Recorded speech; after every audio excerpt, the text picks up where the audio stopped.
Charlie Munger read Barron's magazine every week for 50 years. 50 years. Out of those 2,600 issues, he found one investment idea that he actually acted on. Just one. That single investment made him $80 million. And then he did something even smarter with that money. He gave it to someone who turned it into $400 million. Today, I'm going to break down exactly what Munger did, why it worked, and the lessons you can actually copy, even if you're not a billionaire. Because this story isn't about luck. It's about patience, preparation, and knowing when to pounce. Let's dive in. Picture this. It's 2017. Charlie Munger is 93 years old, sitting at the Daily Journal shareholder meeting, eating peanut brittle and answering questions. Someone asks him about his reading habits and whether he ever found opportunities in investment magazines. And Munger drops this bomb. I've read Barron's for 50 years. In 50 years, I found one investment opportunity in Barron's, out of which I made about $80 million. For almost no risk. Let me repeat that. One idea. 50 years. $80 million. The interviewer is stunned. Just one. Munger doesn't flinch. I didn't have a lot of ideas. I didn't find them that easily, but I did pounce on one. Now, here's what makes this fascinating. Munger also read Fortune magazine for 60 years and never made a single investment from it. Not one. So what was this magical stock he found in Barron's? And why did it take 50 years to find it? The company was Tenneco Automotive. You've probably never heard of it. But if you've ever driven a car with Monroe shock absorbers, you've used their product. And in 2001, when Munger found them, they were trading at $1 per share and everyone thought they were going bankrupt. Let's set the scene. It's late 2001. The US is in a recession. The dot-com bubble just popped. 9/11 just happened. Car sales are down. Tenneco Automotive, a company that makes shock absorbers and exhaust systems, is getting destroyed. Here are the brutal numbers. Operating income had collapsed from $395 million in 1997 to just $92 million in 2001.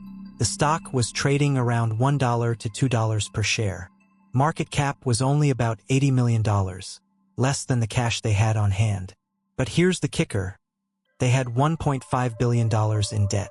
The company was bleeding money. Their bonds were trading at 40 cents on the dollar, yielding 35% to maturity. That's junk bond territory. The market was screaming, "This company is going bankrupt." Wall Street had written them off. But Charlie Munger saw something different. See, Tenneco owned Monroe, the #1 brand in shock absorbers in the US. They had 35% market share in emissions control products. These weren't commodity products. These were sticky brands with aftermarket demand. And Munger understood something crucial. Old cars don't stop needing shock absorbers just because the economy is bad. In fact, when times are tough, people keep their old cars longer, which means more demand for replacement parts. As Munger put it, "I kind of knew based on experience how sticky some of the secondary auto market was and how many old cars needed Monroe shock absorbers. And I just knew it was too cheap." Here's where it gets brilliant. Munger didn't just buy the stock. He played it like a chess master. He bought both the stock and the junk bonds. The stock was trading at $1. The bonds, which had an 11.375% coupon, were yielding 35% to maturity because everyone thought the company would default. Munger's due diligence? Less than 2 hours. He didn't tour the factories. He didn't build complex financial models. He didn't hire McKinsey to do a strategic review. He just knew the business. He knew the brands. He knew the aftermarket was sticky. And he knew the price was insane. So what happened? The economy recovered. Car sales bounced back. Tenneco refinanced their debt. And both the stock and bonds exploded. The bonds got called at 107% of par value in 2004. Munger made about 300% return on the bonds. The stock went from $1 to $15 where he sold it. That's a 1,400% return. His total profit? Around $80 million. But here's the really important part. Munger bought when everyone else was terrified. The bonds yielding 35% told you that the entire market thought bankruptcy was likely. But Munger saw the asymmetry. Small downside, massive upside. This is what he calls a cigar but investment, a beaten-down company with one last puff of value left. It's not a great business you want to own forever. It's a deeply undervalued situation where you can make a killing and get out. Warren Buffett loves great businesses at fair prices. Charlie Munger? He also loved terrible situations at extraordinary prices. Now, this is where the story gets even better. Munger could have taken that $80 million and reinvested it himself. He could have bought more stocks. He could have sat on it. Instead, he gave it to a guy named Li Lu. Who's Li Lu? At the time, almost nobody knew him. He was a former Tiananmen Square protest leader who fled China, got 3 degrees from Columbia University, and started an investment fund called Himalaya Capital in 1997. Munger met Li Lu at a Thanksgiving dinner in 2003 through mutual friends. They talked for 4 or 5 hours. And Munger was so impressed that when Li launched a new fund in 2004, Munger backed him with his own money. Not Berkshire's money, his own personal family fortune. Here's the track record. From 1998 to 2023, Himalaya Capital has generated approximately 30% annual compound returns. That crushes the S&P 500. And Munger's $80 million from the Tenneco trade?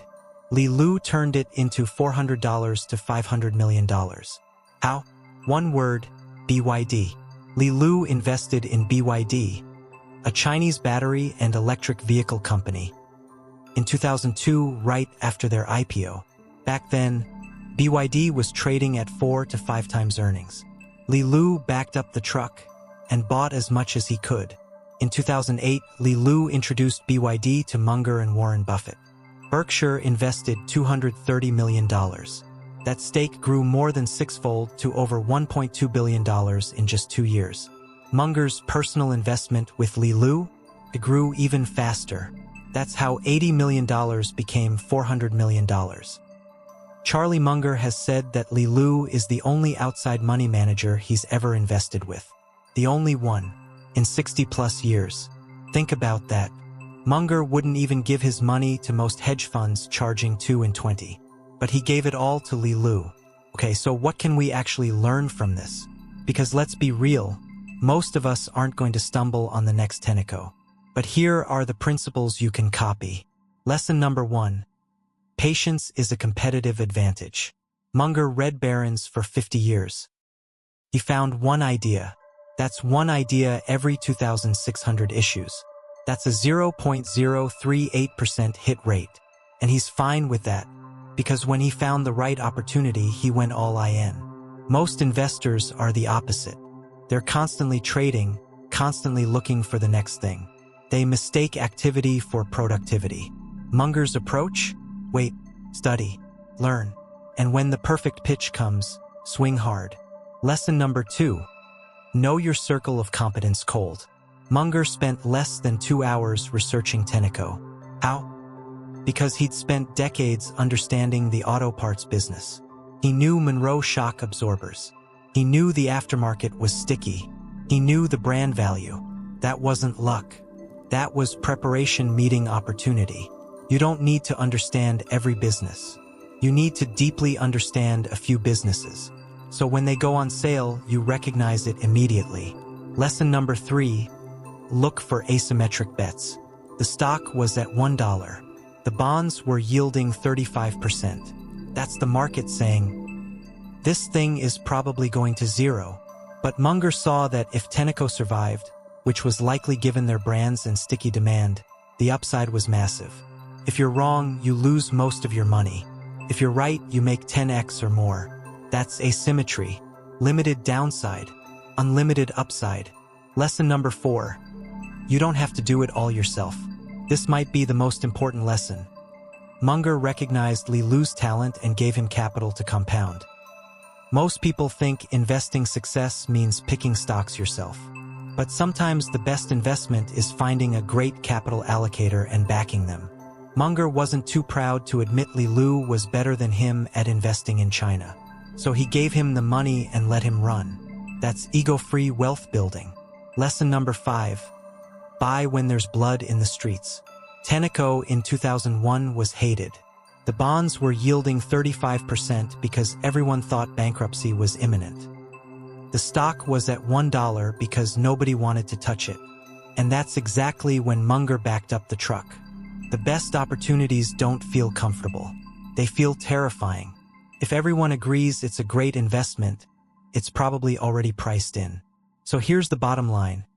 Charlie Munger made $400 million by reading Barron's for 50 years, finding one idea, pouncing on it with conviction, and then giving the profits to someone even better than him at capital allocation. That's it. That's the formula. It's not sexy. It's not fast. But it works.